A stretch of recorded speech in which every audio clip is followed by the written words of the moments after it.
Saya tanyakan dulu, masih konsisten mau masuk surga Firdaus? Yakin? Bagaimana kalau kita tawarkan cara masuk yang paling tinggi? Mau? Masuk surga Firdaus itu ada dua cara. Cara standar di surah Al-Mu'minun ayat 1 sampai dengan ayat 11. Standar itu. Jaga sholat, kalau ada waktu zakat dititipkan berzakat, jangan berbuat zina, berkata-kata yang sopan, yang baik, bertindak yang bagus, jauhi lagha, itu standar. Ada tingkat paling tinggi. Mau? Masuk surganya itu disambut oleh semua malaikat di setiap pintu surga. Dimulai masuknya dari surga Aden. Dan sebelum masuk saat hisab, itu dipakaikan mahkota dulu. Bahkan di alam kubur jasadnya dijaga, gak hancur. Kalau benar cara amalannya. Di alam kuburnya dijaga. Ini kita yakin ya, awas ya. Awas, karena kita kan yakin. Ini kan ayat dan hadis. Halo? Ini apa? Ayat dan iman kita dipertaruhkan. Kalau nggak yakin berarti imannya dipertaruhkan. Ini bukan Adi Hidayat yang bicara. Saya bicara dengan Quran. Bicara dengan apa? Quran. Awas ya. Amalannya satu.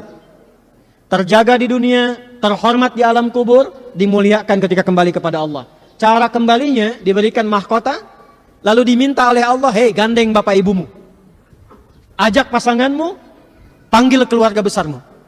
Lalu Allah perintahkan semua malaikat berbaris di pintu surga menyambut keluarga ini. Dan malaikat memberikan sambutan kepada mereka dengan mengatakan, Salamun alaikum bima sabartum fa ni'ma uqbad dar. Siapa mereka ini? Tulis ayatnya dulu. Quran surah ke-13 Ar-Ra'd ayat 23 sampai 24. Jannatu adni yadkhulunaha. Ada orang-orang hamba-hamba Allah yang akan masuk surga dimulai dari surga Aden. Wa ma salaha min abaihim. Orang-orang ini adalah orang-orang soleh tuh yang tadi disebutkan. Yang oleh Allah diminta menggandeng dulu bapak ibunya yang soleh. Ternyata bapak ibunya pun soleh. Diperintahkan oleh Allah, jangan masuk surga dulu, cari bapak ibumu, gandeng dulu. Allahu akbar, Pak Ibu. Wa azwajihim, cari pasanganmu, gandeng dulu. Ternyata bu, kalau suaminya soleh, itu bisa gandeng ibu. Kalau isinya solihah, gandeng suaminya. Wa dzurriyyatihim, cari dulu keluargamu. Yang beriman, yang soleh, cari semua. Jadi ternyata ada satu anggota keluarga yang jadi syafaat untuk semua keluarganya. Saya maaf dengan kalimat ini ya, tapi saya mohon sekali, sebelum kita berpisah sekarang, mohon ya, siapkan satu orang aja di rumah, jadi kebanggaan di hadapan Allah di akhirat. Kalau dunia udah banyak ya, bapak bangga anaknya juara 1, juara olimpiade, dapat Nobel, silahkan ke dunia. Tapi saya titip aja, harus ada satu anggota keluarga kita dibanggakan di hadapan Allah di akhirat. Tunjukkan pada dunia. Gak apa-apa, kaya di dunia, biasa. Disebut orang miskin biasa, tapi kembali ke akhirat kita punya kebanggaan. Siapa orang-orang ini? Orang-orang ini ternyata ahli Al-Quran. Ahli apa? Ahli Al-Quran. Dari mana taunya? Tafsirnya di surat Fatir, surah 35, ayat 33. Quran surah 13, ayat 23 dibuka dengan kalimat Jannatu adnin yadkhulunaha. Quran surah 35, ayat 33 dibuka dengan kalimat yang sama. Jannatu adnin yadkhulunaha. Yuhallawna fiha min asawir. Ada orang-orang masuk surga lewat surga Aden, nggak boleh masuk surga oleh Allah kecuali pakai jubah kehormatan dulu, pakai gelang-gelang emas, pakai mahkota kehormatan. Siapa orang ini? Ayat 32-nya ternyata ahli Al-Quran. Thumma awrathna al-kitaba alladhina astafaina min ibadina. Kemudian kami wariskan Al-Quran kepada hamba-hamba pilihan kami. Ketika dipilih oleh Allah, dia konsisten sampai meninggal menjaga Qurannya. Di akhirat dia menjadi syafaat untuk keluarganya. Dan sebelum masuk surga, kata Allah, Allah perintahkan kepada semua malaikat, wal malaikatu yadkhuluna alaihim min kulli bab. Dan malaikat keluar menyambut di setiap pintu surga, mengucapkan selamat kepada keluarga besar ini. Salamun alaikum bima sabartum fa ni'ma uqbad dar. Selamat, kata Allah, sampaikan pada malaikat. Malaikat ucapkan selamat. Kata para malaikat, selamat, Anda sabar. Saat di dunia sabar mengamalkan satu amalan ini. Silahkan nikmati surga yang telah disiapkan, tempat terindah yang belum pernah dijamah. Siapa orang ini? Golongan pertamanya ahli Al-Quran. Teman-teman, untuk menjadi ahli Al-Quran caranya 3. Ingat, ahli Quran itu bukan yang hafal 30 juz. Salah. Bukan yang hafal juz 30. Salah. Ahli Quran itu ada 3. Dan semuanya mencintai Quran.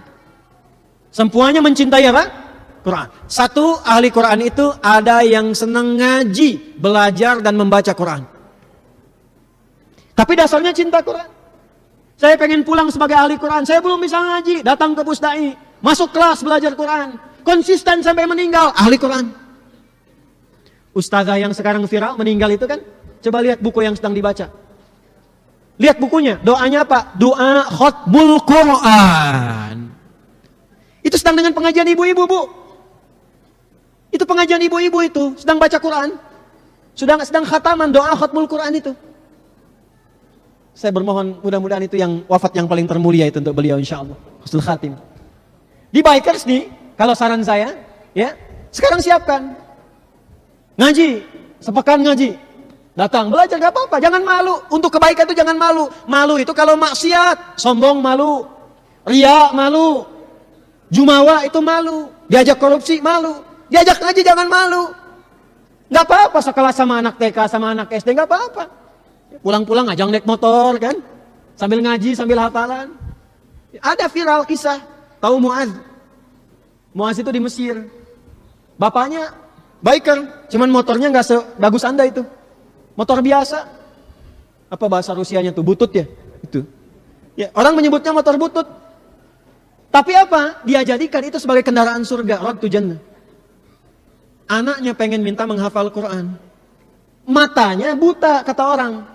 Tapi saya selalu mengistilahkan ditutup dari maksiat. Sehingga ringan hisabnya. Guru yang mengajarkannya 20 kilo kurang lebih jaraknya. Maka apa yang terjadi? Bapaknya modifikasi motornya supaya mudah digunakan. Lalu berangkat ke tempat menghafal, konsisten diantarkan bolak-balik. Setiap pulang, bapaknya nulis lagi ayat, disimpan di dashboardnya. Ini kisah nyata teman-teman. Kisah nyata. Di anaknya kalau pulang surat apa, nanti diantarkan, bapaknya nulis lagi. Disimpan di dashboard, di perjalanan, diperdengarkan anak baca. Bapak lihat ke depan, lihat ayat, lihat ke depan, lihat ayat. Singkatnya, tibalah waktu itu. Selesai hafalan, anaknya hafal Quran, bapak yang mengantar, gak hafal. Anaknya yang divonis buta, hafal. Hafal Qurannya, tajwidnya, makhrajnya sempurna seperti syekhnya. Viral kisahnya di dunia Arab, datang reporter, kemudian datang ke situ, mau wawancara. Ditanya, perhatikan kalimatnya. Ya Mu'adh, kalau engkau diperkenankan untuk memohon, dan permohonan itu terkabul saat ini, kira-kira kamu mau minta apa?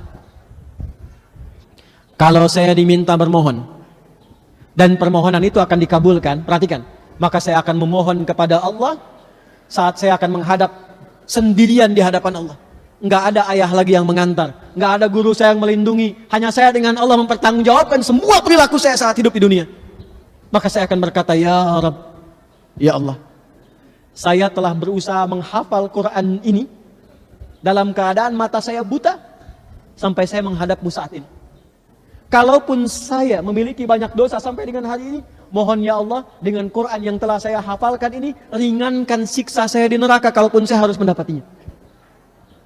Anak kecil, belum dihisab, belum balik, mata buta, menghafal Quran, menjadi ahli Quran, hanya untuk menyiapkan bekal kembali kepada Allah dan minta diringankan siksanya.